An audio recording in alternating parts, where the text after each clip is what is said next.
Prinhanda, good afternoon. Firstly, I would like to say thank you for having me here. It's a huge honor. Secondly, I'd like to say it's so amazing to see what coming together and sharing ideas can do. Now, before I start my academic jargon, I would like to tell you a little bit about myself. My name is Zoe Maria, or Zoe, and I have lived in 9 countries in the past 20 years. For the first 10 years of my life, I moved about every 2.5 years. I then moved to Singapore for 6 years, then Italy for 2 years, and this is my 3rd year in Cardiff, Wales. Now, I often get the question, how did you manage all this moving? Well, to be honest, it was fine, because it was the only thing I ever knew. I did, however, sometimes feel a certain sense of uncertainty. I believe our identities are constructed by our experiences. We are paintings that morph and evolve over time, and brushstrokes represent the things we have lived. And a brushstroke in this time of uncertainty that was always constant was the English language. From the sky-high rise buildings of Shanghai to the sandy beaches of Martinique, English was always there. Its presence was so omnipotent that even in the most obscure areas of the Himalayan mountain range, English was there, written on signs, leading us to safety, if necessary. I mention this because it is important to recognize the prominence of English on a global scale. The subject is important because it excludes those who are not prominent in the language. If we understand how English is a form of cultural imperialism, we uncover a lot of the structural inequalities which are deeply embedded within our modern society. But before we understand how English has morphed into a form of cultural imperialism, we must first define it. In its simplest sense, language imperialism is the imposition of one language on another language. The term has also been coined as linguistic nationalism, linguistic dominance, and linguistic imperialism. However, in this speech, the key cultural keyword through which I will define linguistic imperialism is R. Philipson's, where he says it is the reassertion and reconstruction of structural inequalities between English and other languages. This is to say that linguistic imperialism is a hegemonic negotiation. Hegemony is a theory which describes how cultural products are used as a form of ideological control. The notion, originally developed by Karl Marx, later to be redeveloped by Antonio Gramsci, explains how institutional forms and material relation productions maintain the position of a social dominant class. The key point I want you to follow here is that within advanced capitalist societies, the perpetuation of class rule is largely achieved through a consensual means. This nicely ties in with Louis Althusser's theories of ideological and repressive state apparatuses, where he says that states no longer use repressive apparatuses such as militia, fear, policing, or terror to control its citizens, but ideological and cultural exports. This process has been intensified with the movement of cultural diasporas. The disruptor in my speech is globalization. Now, of course, where there has been the movement of people, there have been the movement of language, and there's always been a level of language imposition. We must only look to Western African missionary activities in the 17th century to see how language was imposed on people. But what differs historic definitions of globalization to today's definitions is that the speed of which it happens. No longer is globalization just the movement of people. It is the movement of people, things, and ideas across transnational borders. And this globalization is a factor in explaining why linguistic imperialism has intensified its presence, just how, like I, an Italian student, can simply book a ticket to China in 5 minutes. Therefore, linguistic imperialism has developed as a cultural mitigation. To further explain this notion, I use Cook's theory of the Trojan horse.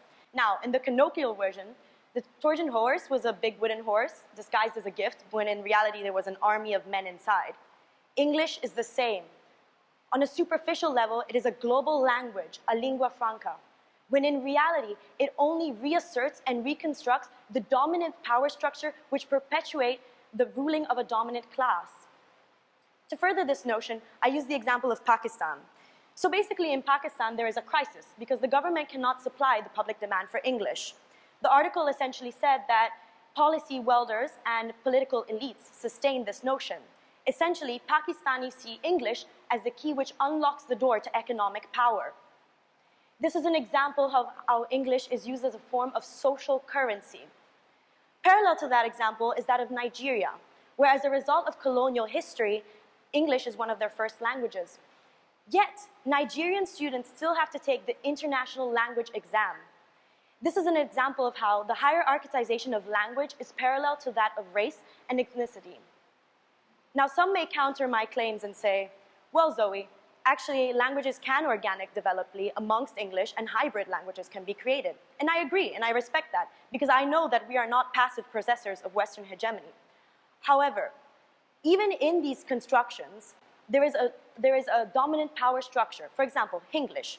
Hinglish is a mixture of Hindustani and English, and can be seen as a reassertion of power because Indian nationals use it inside and outside the country to communicate each other. Essentially, it is giving back power to the people. But we cannot disillusion ourselves. To negate the very social political structures that created Hinglish would be to negate the very history of it. Hinglish was developed as a way, through the 15th and 17th century, for colonial masters to speak to their slaves. So actually, by reusing the language, you are not asserting or giving power back. You are only exerting English's dominance and hold. It is what I like to call the invisible fist. To conclude, basically, English, through various globalizing processes, has intensified its presence. It has developed as a hierarchization of language and a social currency. But why do I speak about this today? The subject is ever more pressing in our geographical location and in light of political changes such as Brexit. The wider attack on the Welsh language probably represents the largest state-funded linguistic genocide. Welsh speakers still seek to achieve equal status in courts, as cases can only be pleaded in English or French. Or we must only look to a few years back, where children were made to wear wooden halters with the letters WN carved on them. Or parallel to that, children who spoke the local language of Kiswahili were beaten with a stick and had to wear monitors. This is an example of how linguistic imperialism has forced people to betray both their culture and their peers. I was reading a study that said in 2019, they found that only 29.8% of the Welsh population spoke Welsh. How crazy is that? Cultural linguistic imperialism is so ingrained in our society that it has led to the near physical extinction of a language. This is because post-colonial thought has created the accepted common consensus that we owe nothing to the Welsh state to learn the language. It is a completely secondary and supplementary need. Now, of course, Cardiff University does combat that by, for example, having a School of Welsh, which offers 2 BA programs, a postgraduate research, and a postgraduate thought. But yes, us students still perpetuate this myth. For example, why do we call Club y Forbach Welsh Club? I'd rather say it wrong 500 times than call it something it's not. Just how we don't call Italy land of pizza when it's just for a fact Italy. Now, I do not have the agency or the solutions to give you a remedy to the world's post-colonial hangover. I can, however, tell you how to displace English at the center of the world narrative. And by displacing English at the center of the world narrative, we consequently displace Anglo countries at the center of the world narrative. And we recognize that English is not synonymous with economic power and development. So I have created a small number of handcrafted solutions for the teacher, the employer, and the student alike. Teachers, decolonialize your curriculum. To decolonialize and not to just diversify means to understand that knowledge is inevitably marked by power. To bring into minority texts means to bring into questions of race, ethnicity, gender, and sexuality all into play. And if we question the way we read traditional texts, we essentially understand that most traditional text essentially gives disproportionate prominence to the needs and achievements of one social group. English is not a generic identity we all share. For Welsh teachers, how about introducing compulsory Welsh introductory classes to first-year students? And if not that, how about exploring global problems through a Welsh perspective? Employers, to have a broken English does not equate to having a broken mind. Hire someone off their capacity to learn and invent. There are so many technologies available to us to make the language learning process easier. So why don't we implement those? Why do companies hire someone who speaks English but no other languages, yet completely disregard the person who speaks 6 languages but not English? For Welsh employers, why not make Welsh a first need on the CV rather than just a supplementary one? We will renegotiate and reshift its prominence in the business sphere. I see so many companies making blanket campaigns for an audience that is clearly not Welsh. You should be proud to differentiate yourself. This is a country with its own right, its own people, its own culture, and its own language. Let's be proud to be different. Students, learn a little bit about the world around you. Ask your friends how to say hello and goodbye in their languages and try to accommodate to their needs.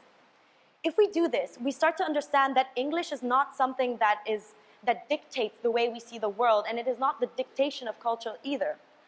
You have to understand that the world is not your oyster, it's everybody's. And that's why we should make this place an accommodating one and something that everybody can work towards. For Welsh students, simply stop calling Welsh Club EFO back, vice versa, sorry. Or simply download an app on your phone which teaches you some Welsh.